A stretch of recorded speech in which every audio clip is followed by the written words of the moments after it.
This past week, I've gotten a ton of the same questions, and it was some variation of magazines used with rifles in California in light of what's going on with the Freedom Week magazines, to where people who possessed magazines that held more than 10 rounds during Freedom Week in 2019 can still possess them legally, while the Duncan case makes its way to the Supreme Court. And I didn't think that this was going to be an issue. I didn't think I was going to get a lot of questions on this, but I got a lot of questions from people. Because when I'm thinking normal capacity magazine, I'm thinking like a 15-round Glock 19 magazine, and a lot of people said, hey, wait a minute, can I now put a 30-round magazine in my AR pattern rifle with this decision? I thought, okay, it's time. We got to go and review the assault weapons ban, quote unquote, assault weapons ban in California, and touch on that. It's been a while. I got a lot of questions that led me to believe that, hey, this is a good time to do a refresher course on it. So I'm going to show you two types of rifles, two types of ways to comply with California law and own the most common sporting self-defense rifle in the nation, which is an AR pattern rifle. There are other ways to do it. There are other opportunities, but these are the two most common. And you can take what I've said here and apply it to a bunch of other different situations. Now, I'm not an attorney. This is not legal advice. Any legal advice that you need should be given by a properly licensed attorney in the state of California, who is not only an expert in California law, but also an expert in firearms law. So take that for what it is. I'm just going to give you the best information I have. And again, it's not legal advice. So basically, if you want to own a rifle and comply with California state law, you don't want to run afoul of their assault weapons ban, which could turn you into a felon. So if you want to own a rifle, go down to the shop and buy it and use it for self-defense or home protection or sporting or whatever you want to do. First thing is, the assault weapons ban only applies to center fire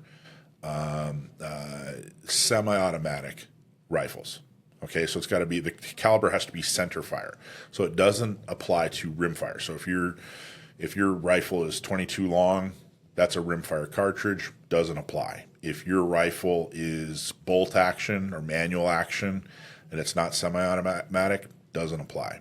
Now, if you have a rifle that is center fire and semi-automatic, then the next question is, does it have certain features that they've banned? I'm going to show you an example of what these features are. So we have a couple different examples here. There are two ways to easily and most commonly comply with the law. Okay, so the first thing is, if it's semi-automatic, okay, and it's a center fire cartridge, then it can't have what's called a flash suppressor at the end of the barrel. This is not a flash suppressor. This is a muzzle brake. Okay, a muzzle brake redirects the gases, so it helps you deal with the recoil. A flash suppressor helps minimize the flash, so that basically it keeps you more concealed. How do you know the difference? Well, your first clue is going to be in the name. If you're buying it, it says, hey, it's got a muzzle brake, it's a muzzle brake. If it says, hey, it's got a flash suppressor, it's probably a flash suppressor. The next thing that they're looking for is, does it have a foregrip? A foregrip would be a grip that hangs down below the barrel for your offhand. Does it have a foregrip? The next thing they're looking for is, does it have a pistol grip?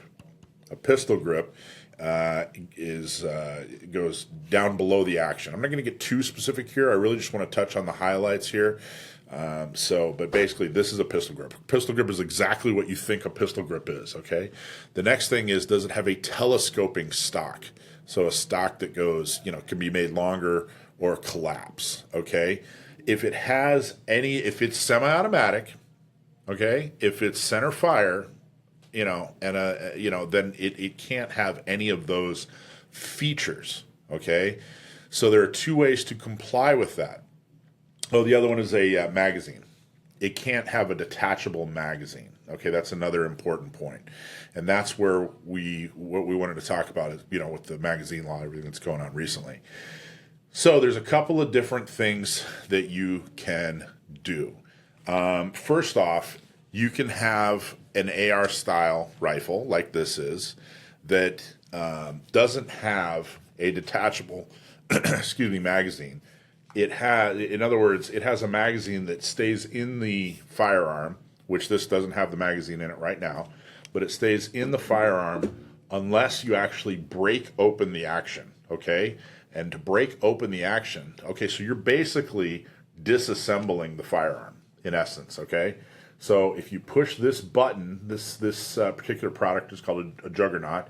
If you push this button, then it actually breaks open the action, which you can kind of see. That's as much as you can. Yeah, it's just a little tiny bit, but you can kind of see that little.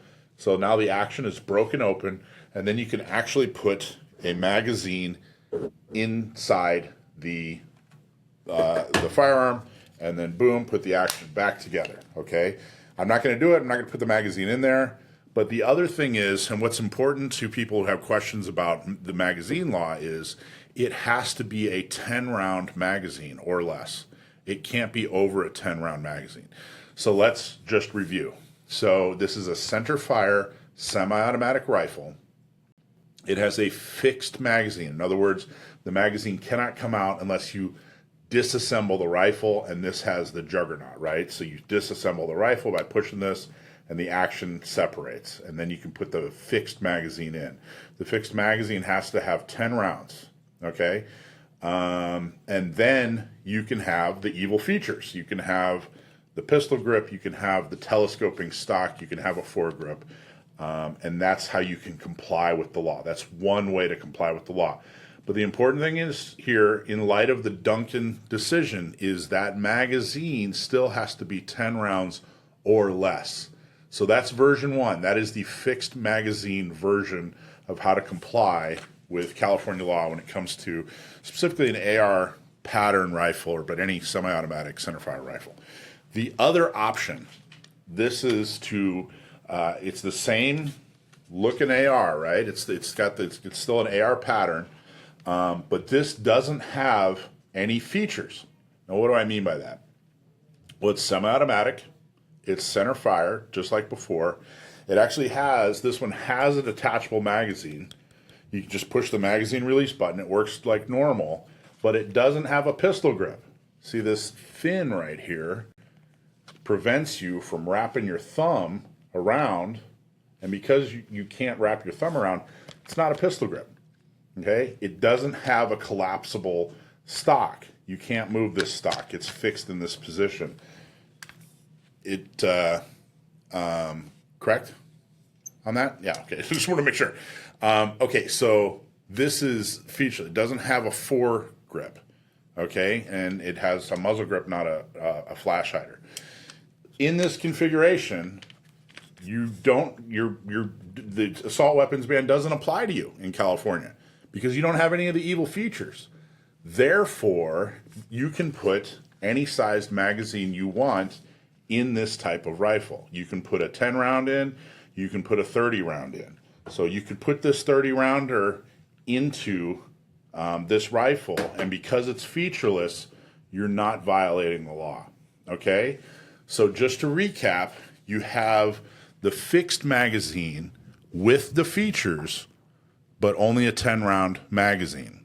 Or you have a featureless rifle, and you can use any size magazine that you want, okay? So any size in a featureless, only 10 rounds in a fixed magazine. Now, if you have magazines like a 15-round magazine for your Glock or something like that for a pistol, you're totally fine. You can use whatever you want in your Glock. Now, we did create a 2-page graphic on this, and we have it up on our website that tells you what you can and can't do. But I wanted to go over and show you how this decision and how Freedom Week magazines affect the California assault weapon ban. Okay? What do you think, Dakota? Anything you want to add? Anything I missed? No, I don't think so. So my rifle has the Juggernaut system. Mm-hmm. I prefer being able to get a good grip on the gun. I don't like how the fins feel. I don't like not being able to get my thumb behind the gun. And I also, because I, am teaching a lot and working with a lot of different people, I like having the adjustable stock, because it's tough to, have somebody who's smaller than me and somebody who's larger than me use the same gun when it's fixed in place. So I prefer the Juggernaut option, even though it does require that kind of break open effect to separate that upper and the lower in order to drop the magazine. For the mag release button to work, it's got to be open. But besides that, it adds, I don't know, half a second to your reload time. It's not very impactful as far as like overall shootability. And I like that the rest of the gun feels the same as a normal AR-15 that you would shoot anywhere else. Yeah, a lot of it comes down to training. Yeah. If you pick a system, if you pick a platform, if you pick a pattern, whatever, and then train with it, I think that everyone can get comfortable with some legal option out there. Yeah. Now, I want to emphasize, there's a lot of things I didn't talk about. There are a lot of different options I didn't talk about. Yes. There's a lot of history between today and when these assault weapons bans, in quotes, assault weapons bans, first happened. There's a lot of history that I didn't talk about. What I really wanted to do was do a quick demonstration and show people who aren't familiar what the difference is between a fixed magazine and a featureless rifle, and the fact that you can only use a 10-round magazine in a fixed magazine, semi-automatic rifle, but you can use any size magazine in a featureless. Again, you had to have possessed these magazines during Freedom Week in 2019 in order for them to be legal anyway. But I wanted to go over that and make sure that everybody understood. Like I said, it'd been a while. A lot of people have purchased ARs in the last 5 years, since Freedom Week. So there's a lot of confusion, and that's totally fine. If you have questions, ask questions. There's no reason you should be an expert in these ridiculous laws. They're totally counterintuitive. They don't make any sense at all. They don't make you any safer. They don't make the gun safer. They don't help stop crime. They don't exist in most places in the country, like overwhelmingly most places in the country. It's just a very few places, a very few states in California or in the United States that these ridiculous laws apply. And this, what I was just talking about, specifically is just for California. So there's no reason you should understand this, So if you're thinking to yourself, gosh, I didn't know that, or I'm confused, or I still have questions, you should. These are dumb, goofy laws. So reach out, let us know, talk to, a trusted source. Feel free to email us, whatever. But I wanted to go over that and make sure that you had the information that you needed to be successful. And I hope that's helpful. So that's your Q&A. Hey, thanks for watching Gun Owners Radio. I hope you loved that clip. Don't forget to like, subscribe, comment, and follow us on social media. And check out our website at gunownersradio.com.